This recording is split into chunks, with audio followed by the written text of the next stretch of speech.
আজকের গুরুত্বপূর্ণ আঞ্চলিক সংবাদে সবাইকে জানাই স্বাগত। আজ 1 জুলাই মঙ্গলবার।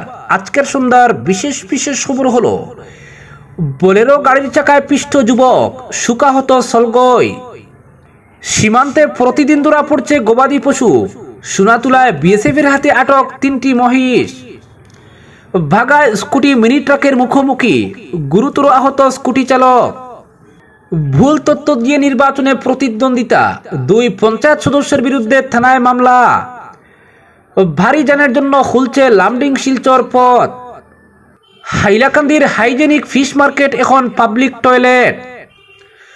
ধর্মনিরপেক্ষ শক্তিকে একজোট করে চলতে আগ্রহী কংগ্রেস, বললেন জাকির হোসেন শিকদার। গরুহুটি বিজেপি নেতা মন্ত্রীদের রাজনৈতিক ফায়দা নেওয়ার প্রকল্প। পুজোর আগেই বরাকের সব জাতীয় সড়কের সংস্কার হবে, বললেন মন্ত্রী কৃষ্ণেন্দু। শিলচর শহরের ফ্লাইওভারের ডিপিআর তৈরির টেন্ডার প্রক্রিয়া সম্পূর্ণ হচ্ছে এ মাসেই, জানালেন পূর্ত বিভাগের চিফ ইঞ্জিনিয়ার শাম। হিমন্তের নেতৃত্বে 2026-এ লড়বে বিজেপি, ঘোষণা স্বরাষ্ট্রমন্ত্রী অমিত শাহের। এবং সর্বশেষ খবরটি হলো, নজরে চীন পাকিস্তান, মহাকাশে 52টি গুপ্তচর স্যাটেলাইট পাঠাচ্ছে ভারত। এবারে শুনুন বিস্তারিত খবর। বোলেরো পিকআপ ভ্যানের চাকার চাপায় মর্মান্তিক মৃত্যু হলো এক যুবকের। মর্মান্তিক দুর্ঘটনাটি ঘটেছে বাজারিছড়া থানা অধীন সলগই জিপির 11 নম্বর লাইনে। জানা গেছে সোমবার রাত 8টা নাগাদ স্থানীয় প্রয়াত নন্দলাল লুহারের বছর 30-এর ছেলে রাধেশ্যাম লুহার গরমে অতিষ্ঠ হয়ে বাড়ির লাগোয়া গ্রাম্য সড়কের পাশে বসে বিশ্রাম করছিল। তখন AS10BC 2580 নম্বরের একটি বোলেরো পিকআপ ভ্যান গাড়ির ব্যাক করতে গিয়ে দুর্ঘটনাটি ঘটে।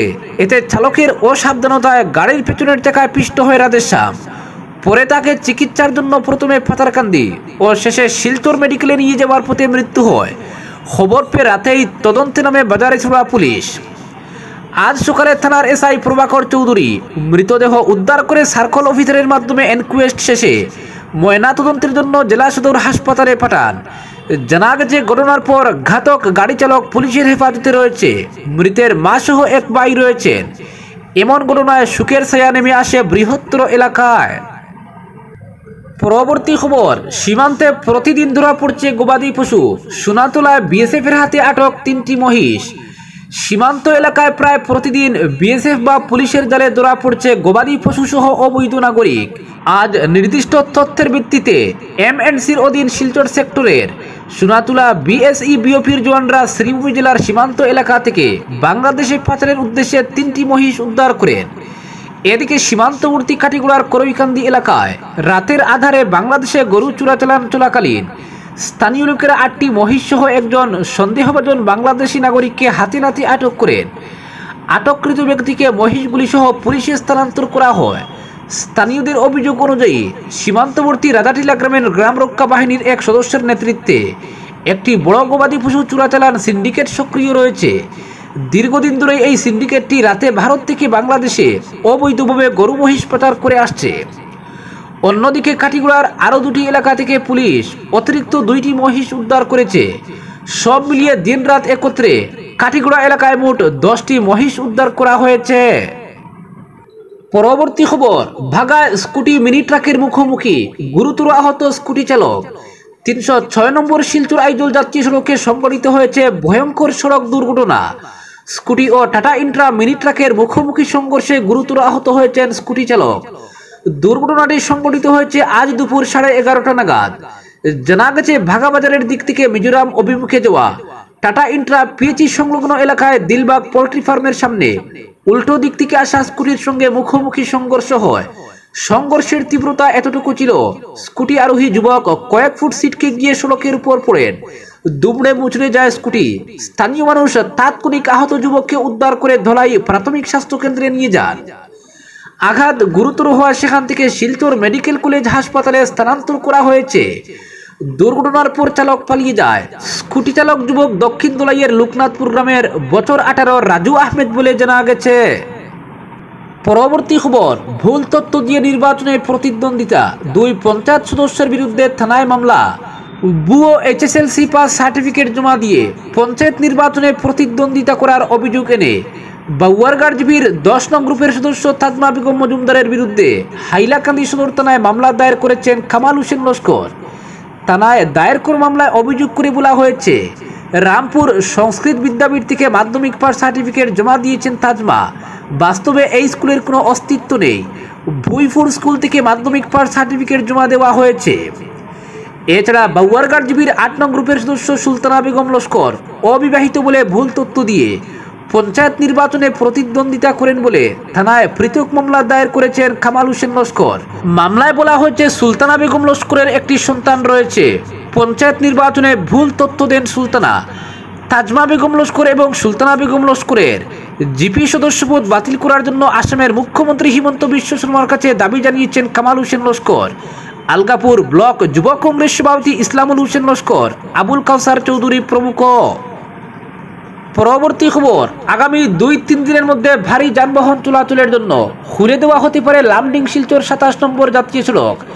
জাতীয় সড়কের জাটিঙ্গা থেকে হারাঙ্গা যাওয়া অংশের জাটিঙ্গা লামপুর অংশের সড়ক নির্মাণের কাজ দ্রুত গতিতে চলছে। গুয়াহাটি আইআইটির বিশেষজ্ঞ দলের পরামর্শ মেনে NHIDCL অ্যালাইনমেন্ট বদল করে সড়ক নির্মাণ করছে। উল্লেখ্য, গত 23 জুন জাটিঙ্গা লামপুরের 10 নেমে পুরনো রাস্তা সম্পূর্ণ বন্ধ হয়ে পড়ে ওই রাস্তার বৃহৎ এলাকা সম্পূর্ণ ফাটল ধরে ধসে পড়েছিল, যার দরুন এই সড়ক পথটি বন্ধ হয়ে পড়ায় মান্দারডিসা থেকে শুরু করে বান্দরখাল পর্যন্ত কয়েক হাজার পণ্যবাহী লরি আটকে পড়ে গত শনিবার জেলা প্রশাসন হালকা যানবাহন চলাচলের জন্য অনুমতি দিলেও ভারী যানবাহন চলাচলের অনুমতি দেয়নি। এদিকে সড়ক পথটি বন্ধ হওয়ার পর আসামের মুখ্যমন্ত্রী তা অবিলম্বে মেরামতি করে সচল করার জন্য জাতীয় সড়ক কর্তৃপক্ষ ও NHIDCL কর্তৃপক্ষের সঙ্গে বৈঠক করে দ্রুত গতিতে কাজ সম্পূর্ণ করার নির্দেশ দেওয়ার পর এবার নতুন অ্যালাইনমেন্টের সড়ক নির্মাণের কাজ প্রায় সম্পূর্ণ হওয়ার পথে। পরবর্তী খবর, হাইলাকান্দির হাইজেনিক ফিশ মার্কেট এখন পাবলিক টয়লেট। নাম হাইজেনিক ফিশ মার্কেট, কিন্তু বাস্তব ছবিটা সম্পূর্ণ বিপরীত। হাইলাকান্দি শহরের হারবার্টগঞ্জ বাজারের এই আধুনিক মাছ বাজারটি এখন এক বেহাল ও নোংরা জায়গায় পরিণত হয়েছে। এক প্রকার পাবলিক টয়লেটই 2020 সালে মন্ত্রী পীযূষ হাজারিকার হাত দিয়ে উদ্বোধন হয়েছিল বহু কোটির এই আধুনিক ফিশ মার্কেট। উদ্দেশ্য ছিল খুচরা ও পাইকারি বিক্রেতাদের জন্য একটি পরিচ্ছন্ন স্বাস্থ্যসম্মত পরিবেশ সৃষ্টি করা, কিন্তু উদ্বোধনের পর থেকেই রক্ষণাবেক্ষণের কোনো উদ্যোগ নেয়নি হাইলাকান্দি পৌরসভা। অ্যালটমেন্টও হয়নি কোনো ব্যবসায়ীর নামে। ফলে হাইজেনিক তকমাদারে এই বাজারটি ধীরে ধীরে রূপ নিয়েছে এক অসামাজিক আড্ডাস্থলে। স্থানীয়দের অভিযোগ, সন্ধ্যার পর এই ফিশ মার্কেট হয়ে ওঠে মদ্যপান, গাঁজা সেবন, এমনকি অশ্লীল কার্যকলাপের কেন্দ্রস্থল।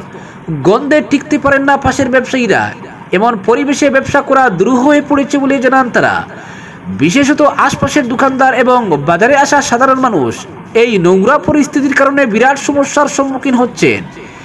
এই অব্যবস্থা ও প্রশাসনিক অবহেলার বিরুদ্ধে ক্ষোভে ফুঁসছেন স্থানীয় ব্যবসায়ী ও নাগরিকরা।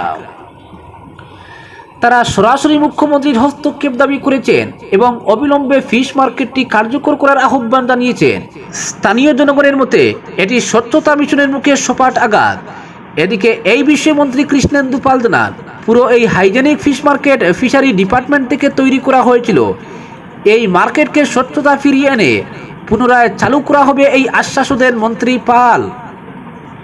পরবর্তী খবর, পুজোর আগেই বরাকের সব জাতীয় সড়কের সংস্কার হবে বললেন মন্ত্রী কৃষ্ণেন্দু। হাইলাকান্দির বিভিন্ন সরকারি প্রকল্পের অগ্রগতির খোঁজ খবর নিতে জেলা সফরে এলেন রাজ্যের পশুপালন, মৎস্য ও পূর্ত বিভাগের মন্ত্রী কৃষ্ণেন্দু পাল। সফরকালে তিনি হাইলাকান্দি জেলা শাসকের কার্যালয়ে একটি গুরুত্বপূর্ণ পর্যালোচনা সভায় অংশগ্রহণ করেন। পরবর্তী সময়ে সাংবাদিকদের মুখোমুখি হয়ে মন্ত্রী জানান, আসামে আফ্রিকান সোয়াইন ফ্লু প্রতিরোধে রাজ্য সরকার বেশ কয়েকটি কঠোর সিদ্ধান্ত গ্রহণ করেছে। ইতিমধ্যে রেল ও অন্যান্য মাধ্যমে শূকর পরিবহন সম্পূর্ণরূপে নিষিদ্ধ করা হয়েছে। এছাড়া আন্তঃরাজ্য সীমান্তে শূকরের আমদানি ও রফতানির ক্ষেত্রে কঠোর নজরদারি চালানো হয়েছে।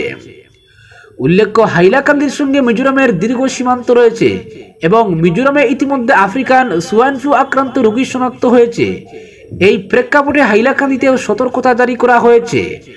মন্ত্রী জানান, আজকের পর্যালোচনা সভায় এই রোগ প্রতিরোধে রাজ্য সরকার যে নির্দেশিকা জারি করেছে তা হাইলাকান্দিতেও কঠোরভাবে কার্যকর করতে নির্দেশ দেওয়া হয়েছে এসপি ও সংশ্লিষ্ট প্রশাসনিক কর্তৃপক্ষকে। এছাড়াও পূর্ত বিভাগের কাজকর্ম সম্পর্কেও বক্তব্য রাখেন মন্ত্রী কৃষ্ণেন্দু পাল। তিনি জানান আগামী 4 মাসের মধ্যে জেলার গুরুত্বপূর্ণ জাতীয় সড়কগুলির সংস্কার কাজ সম্পূর্ণ করা হবে। বিশেষ করে কাটিগড়ায় বরাক নদীর উপর নির্মিত গেমন সেতুর সংস্কার কাজ দ্রুত গতিতে এগিয়ে চলেছে। মন্ত্রী আশাবাদী এই গেমন সেতুটি আগামী 20 থেকে 22 জুলাইয়ের মধ্যে যান চলাচলের জন্য খুলে দেওয়া সম্ভব হবে।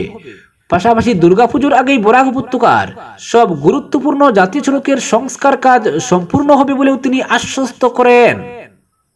পরবর্তী খবর, শহরের ফ্লাইওভারের ডিপিআর তৈরির টেন্ডার প্রক্রিয়া সম্পূর্ণ হচ্ছে এ মাসেই। দুদিনের সফরে এসে শিলচরের প্রস্তাবিত 2টি ফ্লাইওভার নির্মাণের প্রক্রিয়া আরও এক ধাপ এগোনোর ব্যাপারে আশার কথা শোনালেন পূর্ত বিভাগের দিশপুরের চিফ ইঞ্জিনিয়ার সঞ্জীব শাম। পূর্ত বিভাগের অধীন কিছু প্রকল্প পরিদর্শনে বেরিয়ে এক প্রশ্নের জবাবে সঞ্জীব শাম সংবাদ মাধ্যমকে বলেন, ক্যাপিটাল পয়েন্ট থেকে চিত্তরঞ্জন এভিনিউ এবং রামনগর থেকে ট্রাঙ্ক রোড পর্যন্ত প্রস্তাবিত 2টি ফ্লাইওভারের ফিজিবিলিটি স্টাডি অর্থাৎ বাস্তবতা যাচাই করতে আমরা রাইটস সংস্থাকে কাজে নামিয়েছিলাম। ইতিমধ্যে 2টি ফ্লাইওভারেরই বাস্তবতা যাচাইয়ের সমীক্ষা রিপোর্ট রাইটস জমা দিয়েছে। শিলচর শহরের রাস্তা ছোট, প্রচুর পরিমাণে ট্রাফিক জ্যাম থাকা সত্ত্বেও 2টি স্টাডি রিপোর্টে এই ফ্লাইওভার তৈরি সম্ভব বলে সমীক্ষা রিপোর্টে উল্লেখ করা হয়েছে। রাইটসের তরফে দেওয়া হয়েছিল ফ্লাইওভারের অ্যানিমেটেড ভিডিও ডেমো। সমীক্ষা রিপোর্ট সমঝে দিয়ে এতে অনুমোদন দিয়েছে পূর্ত বিভাগ। সঞ্জীব শাম জানান, ফিজিবিলিটি স্টাডির পর রাজ্য সরকার প্রথম পর্যায়ে অর্থাৎ ফেজ 1 হিসেবে ক্যাপিটাল থেকে রাঙ্গিরখাড়ি হয়ে চিত্তরঞ্জন এভিনিউ পয়েন্ট পর্যন্ত প্রস্তাবিত ফ্লাইওভার তৈরির সিদ্ধান্ত নিয়ে কাজ শুরু করেছে। এবার ফ্লাইওভারের ডিটেইলস প্রজেক্ট রিপোর্ট তৈরি করা হচ্ছে দ্বিতীয় ধাপ। ডিপিআর তৈরির জন্য ইতিমধ্যে দিন কয়েক আগে গুয়াহাটি অফিস থেকে অনলাইনে টেন্ডার ডাকা হয়েছে। যারাই টেন্ডার জমা দেবেন জুলাই মাসের মধ্যে টেন্ডার প্রক্রিয়া সম্পূর্ণ করে টেন্ডার পাওয়া সংস্থাকে ডিপিআর তৈরির দায়িত্ব দিয়ে দেওয়া হবে। তিনি আরো জানান, ফিজিবিলিটি রিপোর্টের উপর ভিত্তি করেই তৈরি হবে ডিপিআর। এতে 4 মাস মতো সময় লাগবে। এর মধ্যে যে রাস্তাগুলি দিয়ে ফ্লাইওভার এগিয়ে যাবে সেই সব রাস্তার মাটি পরীক্ষা হবে। ডিপিআর এর সঙ্গে সঙ্গে তৈরি হবে ডিজাইন। চিফ ইঞ্জিনিয়ার বলেছেন, আজ শিলচরে বরাক উপত্যকা উন্নয়ন বিভাগের একটি গুরুত্বপূর্ণ বৈঠক হবে মন্ত্রী কৌশিক রায়ের নেতৃত্বে। ওই বৈঠকেও ফ্লাইওভার নির্মাণের বিভিন্ন বিষয় ও পদক্ষেপ নিয়ে বিস্তারিত আলোচনা হবে। পরবর্তী খবর, আসন্ন বিধানসভা ভোটে বিজেপি মিত্রজোটকে বিদায় জানাতে প্রস্তুত রাজ্যের কোটি কোটি মানুষ। সাংবাদিকদের সামনে এই মন্তব্য করলেন কংগ্রেস বিধায়ক জাকির হোসেন শিকদার। বিরোধী শক্তিগুলোর মিত্রতা নিয়ে প্রকাশ্যে তিনি কিছু বলতে আগ্রহী নন উল্লেখ করে এদিন বলেন, এ মুহূর্তে রাজ্যের কোটি কোটি মানুষ সিদ্ধান্ত নিয়েছেন 26-এর নির্বাচনে বিজেপি অগপ ইউপিপিএল মিত্রজোটকে পরাস্ত করবেন। এদিকে বিধায়ক অখিল গগৈ বলেছিলেন, বিজেপি বিরোধী শক্তিগুলোর মধ্যে মিত্রতা না হলে বিজেপি লাভবান হবে। এ প্রসঙ্গে বিধায়ক জাকির হোসেন এদিন বলেছেন, অখিল গগৈর এই প্রশ্নের উত্তর কয়েকবারই প্রদেশ কংগ্রেস সভাপতি গৌরব গগৈ দিয়েছেন, কিন্তু রাজ্যের কোটি কোটি মানুষ ভোট বাক্সে কি মতামত দেবেন এখন সেটাই আসল কথা। আর এ ব্যাপারে ভোটারদের মতামত জানতে বিরোধী শক্তিকে জনতার দরবারে যেতে হবে। তবে তিনি রাগ টাক না রেখেই বলেন, আগামী নির্বাচনে রাজ্যের কোটি কোটি মানুষের সমর্থন প্রয়োজন কংগ্রেসের। সাধারণ মানুষের পরামর্শ ও সহযোগিতা নিয়েই দল সামনে এগিয়ে যাবে। জাকির হোসেন আরো বলেন, আসন্ন নির্বাচনে জনগণ বিজেপি সরকারকে উৎখাত করতে সংকল্পবদ্ধ। জনগণ চাইছেন এর নেতৃত্ব দিক কংগ্রেস। এই বিষয়টিকে সামনে রেখেই কংগ্রেস জনতার আশীষ পেতে জনসংযোগ রক্ষা করে চলেছে। তবে বিজেপি বিরোধী ধর্মনিরপেক্ষ শক্তিগুলোকে একত্রিত হওয়ার কথাও এদিন দ্বার্থহীন ভাষায় শোনা যায় বিধায়কের কণ্ঠে। মিত্রজোট নিয়ে সাংবাদিকদের প্রশ্নের উত্তরে তিনি বলেন, প্রকৃত ধর্মনিরপেক্ষ শক্তিগুলোকে একজোট করে চলার ইচ্ছে রয়েছে কংগ্রেসের। আগামী নির্বাচনে এই শক্তিকে নিয়েই কংগ্রেস লড়াইয়ে নামবে। তবে ক্যামেরার মুখোমুখি হয়ে মিত্রতা প্রসঙ্গে কোনো মন্তব্য করতে এদিন তিনি রাজি হননি। কংগ্রেস বিধায়ক এদিন বিভিন্ন ইস্যুতে বর্তমান বিজেপি সরকারের কড়া সমালোচনা করেছেন। তিনি বলেন, গরুখুঁটি একটি ব্যর্থ প্রকল্প। এটি আসামের সাধারণ মানুষের জন্য লাভদায়ক নয়। এটি বিজেপি ও অগপ দলের মন্ত্রী বিধায়ক ও অন্য নেতাদের রাজনৈতিক লাভালাভের একটি প্রকল্প। তার কথায় এ বিষয়টি এর আগেও বহুবার বিধানসভায় উত্থাপন করা হয়েছে। এখন রাজ্যের মানুষ বুঝতে পেরেছেন, গরুখুঁটি প্রকল্পই হোক বা গিরগাই, সবকিছুই বিজেপি নেতাদের কালো টাকা সাদা করার একটি সহজ প্রক্রিয়া। এর সঙ্গে মন্ত্রী জয়ন্ত মল্ল বড়ুয়া, প্রদেশ সভাপতি দিলীপ শইকিয়া, বিজেপি বিধায়ক পদ্ম হাজারিকার মতো সব নেতারাই জড়িত রয়েছেন। সেজন্য এ বিষয়টি বিধানসভায় বারবার উত্থাপন করার পরও মুখ্যমন্ত্রী তাতে আমল না দিয়ে গরুখুঁটি নিয়ে বড় বড় মন্তব্য করে যাচ্ছেন। তার কথায় এখন রাজ্যের মানুষ এ নিয়ে জবাবদিহি করায় বিজেপি নেতারা লজ্জিত হয়েছেন। বাধ্য হয়ে গরুখুঁটি বা গিরগাই নিয়ে ক্ষমা চাইতে হয়েছে তাদের। বিধায়ক বলেন, এগুলোর মাধ্যমে সামান্য কয়েকটি বিষয় সামনে এসেছে, অনেক বিষয় এখনো আড়ালেই রয়ে গেছে। এর উপযুক্ত তদন্ত হওয়া প্রয়োজন বলে এদিন তিনি উল্লেখ করেন। পরবর্তী খবর, নজরে চীন পাকিস্তান, মহাকাশে 52টি গুপ্তচর স্যাটেলাইট পাঠাচ্ছে ভারত। প্রতিরক্ষা ক্ষেত্রে বৈপ্লবিক পরিবর্তনের লক্ষ্যে এগোচ্ছে কেন্দ্রীয় সরকার। চীন এবং পাকিস্তানের কৌশলগত গতিবিধিকে নজরবন্দি রাখতে এবার অন্তরিক্ষেই মোতায়েন হচ্ছে 52টি চর। সামরিক গোয়েন্দাগিরিতে প্রযুক্তি নির্ভরতা আরও বাড়াতে মহাকাশে এই 52 সামরিক স্যাটেলাইট পাঠাচ্ছে ভারত। এই প্রকল্পে মূল ভূমিকায় রয়েছে ইসরো এবং প্রতিরক্ষা মহাকাশ সংস্থা। প্রধানমন্ত্রী নরেন্দ্র মোদীর সরকার গত বছরের অক্টোবরে এই মেগা স্পেস ডিফেন্স প্রজেক্টে ছাড়পত্র দিয়েছে। জানা গেছে প্রায় 26,968 কোটি টাকা খরচ করে এই 52টি স্যাটেলাইট পাঠানো হবে পৃথিবীর লো অরবিটে। 2026 সালের এপ্রিল মাস থেকে শুরু হবে উৎক্ষেপণ। 2029 সালের মধ্যে সবকটি স্যাটেলাইট মহাকাশে অবস্থান নেবে বলে আশা করা হচ্ছে। 52টি স্যাটেলাইটের মধ্যে 21টি তৈরি করবে ইসরো, বাকি 31টি তৈরি করবে 3টি বেসরকারি সংস্থা। এই স্যাটেলাইটগুলি ভারত মহাসাগর এলাকা ছাড়াও চীন ও পাকিস্তানের সীমান্তবর্তী অঞ্চলগুলিতে 24 ঘন্টা নজরদারি চালাবে। সূত্রের দাবি, এই উপগ্রহগুলি খুব কম সময়ের ব্যবধানে কোনো নির্দিষ্ট জায়গার একাধিক ছবি পাঠাতে সক্ষম। ফলে আগের তুলনায় ভারতীয় সেনা, নৌ ও বায়ুসেনার জন্য এগুলোর মাধ্যমে শত্রুপক্ষের অবস্থান ও গতি নিরীক্ষণ আরও সহজ হবে। সীমান্তে নজরদারি এবং হাই প্রিসিশন অপারেশন চালানোর ক্ষেত্রেও এই স্যাটেলাইটগুলি গুরুত্বপূর্ণ ভূমিকা নেবে। সাম্প্রতিক অপারেশন সিন্দুরে পাকিস্তানের বিরুদ্ধে অভিযানে দেশের তৈরি কার্টোস্যাট ও বিদেশি বাণিজ্যিক স্যাটেলাইটের ছবি ব্যবহার করেছিল ভারত। তবে পাকিস্তানকে সেই সময় চীনের স্যাটেলাইট থেকে প্রাপ্ত তথ্য সহায়তা করেছিল। সেই অভিজ্ঞতা থেকেই যুদ্ধক্ষেত্রে প্রযুক্তিগতভাবে আরও স্বনির্ভর হওয়ার পথে হাঁটছে ভারত। প্রতিরক্ষা মহাকাশ সংস্থা বা ইন্টিগ্রেটেড ডিফেন্স স্টাফের এয়ার মার্শাল আশুতোষ দীক্ষিত জানান, আমাদের প্রতিপক্ষ যখন তাদের নিজস্ব ভূখণ্ডের গভীরে থাকে তখন তাদের ট্র্যাক করতে হলে প্রয়োজন সর্বক্ষণিক এবং উচ্চ ক্ষমতা সম্পন্ন নজরদারি ব্যবস্থার। এই স্যাটেলাইট প্রজেক্ট সেই প্রয়োজন মেটাবে। ইতিমধ্যে ইসরো 127টি ভারতীয় স্যাটেলাইট মহাকাশে পাঠিয়েছে, যার মধ্যে বহু উপগ্রহ নজরদারি, পর্যবেক্ষণ এবং সুরক্ষা ব্যবস্থার সঙ্গে যুক্ত। বর্তমানে 22টি স্যাটেলাইট লো আর্থ অরবিটে এবং 29টি জিও সিনক্রোনাস অরবিটে কাজ করছে। এই পরিকাঠামো আরও মজবুত করতে এবার ভারতের এই নয়া উদ্যোগ প্রতিরক্ষা জগতে চীন ও পাকিস্তানকে বড় ধাক্কা দেবে বলেই মনে করা হচ্ছে। আজকের বিশেষ সংবাদ এখানেই সমাপ্ত।